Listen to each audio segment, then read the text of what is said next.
Yes, bwana, mambo vipi? Kama kawa Winnie hapa, Winnie Mari Peace ya Kaskazini. Of course, Mei tumeanza kibabe zaidi kwa show za kutosha. Burudani nyingi sana.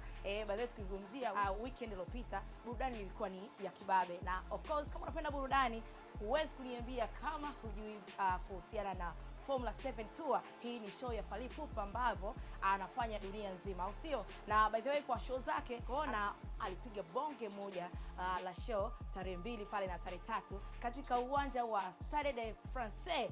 Bana, unaambiwa surprise zilikuwa ni za kutosha, show ilikuwa ni ya kibabe. Tukizungumzia kwa upande wa surprise bana, msanii kutoka Nigeria, Wizkid alipanda pale, unaambiwa likapigwa bonge moja la collaboration Afrobeat pamoja na rumba la Kikongo, au sio? Bana, kubwa zaidi unaambiwa, na hii ilikuwa ni Blessed kutoka nchini Tanzania.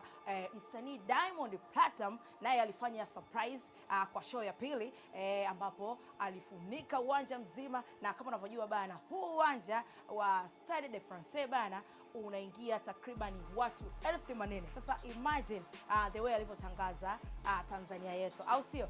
Na hii show bana, unaambiwa hii ni zaidi ya mega historia ambayo imewekwa pale Paris, au sio? Kwa sababu tunaona collaboration kati ya Fally Ipupa na Diamond Platnumz imefanyika vizuri, watu wamepokea, na kama nilivyokuambia bana, Diamond anatuwakilisha vema sana tukizungumzia kwa upande wa burudani. Of course, tunaona ni upande wa burudani kibongo bongo, Tanzania tunavuka bana, na hizi sio shida zetu. Na Diamond Platnumz bana, tukizungumzia upande wa performance, bana, jamaa yuko vizuri. Yes, tukizungumzia kwa upande wa burudani kwa Mei, unaweza kutufuatilia ST Bongo pamoja na Bongo Max kwa unyama kama huu, au sio? Mimi naitwa Winnie Mari Peace ya Kaskazini. Tukutane tena.